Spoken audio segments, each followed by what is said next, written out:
Some breaking news to get to right now in the Georgia special election to fill Marjorie Taylor Greene's former seat. With just over 50% of the vote in, NBC News can now project that the race for the 14th district will head to a runoff between Republican candidate Clay Fuller, who was endorsed by President Trump, and Democrat Shawn Harris, who lost to Greene in 2024. That runoff is set for April 7th.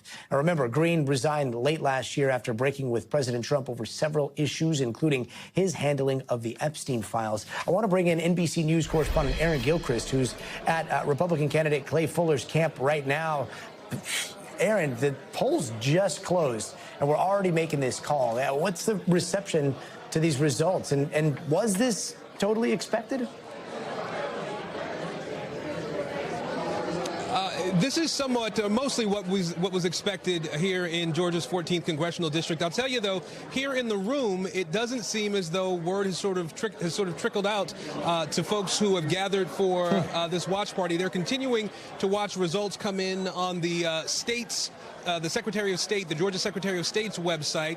Clay Fuller is standing at the front of the room, just sort of mixing and mingling with folks. And so I don't know that they're looking at the numbers in the way that our team has been able to call it at this point. I will say again that this is the outcome that was largely expected. I talked to Clay Fuller earlier today, the obviously leading Republican candidate here, and he told me that he thought that this would end with a runoff between him and Shawn Harris, the Democrat here who ran against Marjorie Taylor Greene in 2024, who also racked up about 35% of the vote in that election, running ahead, obviously, now with the numbers we're looking at of what he did in 2024.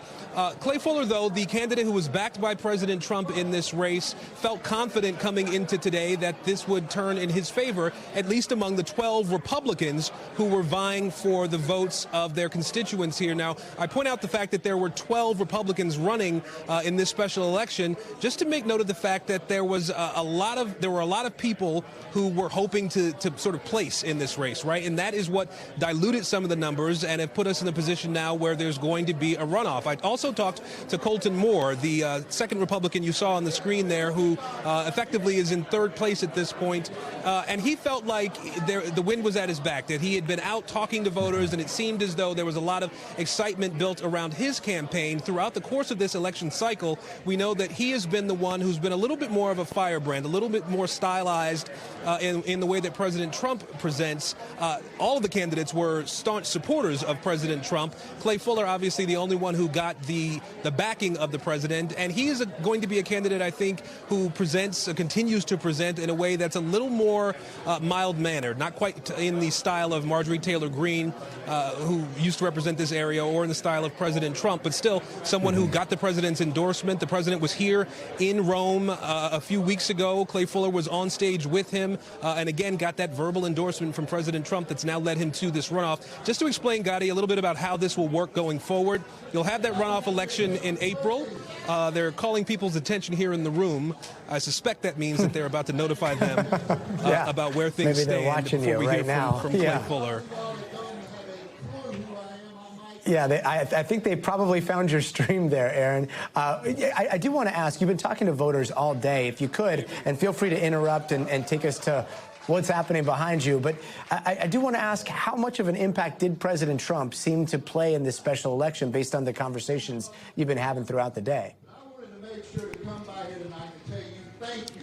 Well, Clay Fuller said that he thought the president's endorsement was a big factor for him, something that helped to turn the tide in his favor. And as we talked to voters who were going in and out of some of the polling sites here in Rome, Georgia, they said that, 2 years ago, they supported Marjorie Taylor Greene and they supported President Trump. They have pretty much set Marjorie Taylor Greene aside, but they still very much support President Trump. His policies, perhaps not necessarily his style, but certainly his policies. We asked in particular about the war with Iran right now, and a lot of the folks that we talked to, again, Republican voters, said that they support what the president is trying to accomplish, Gotti.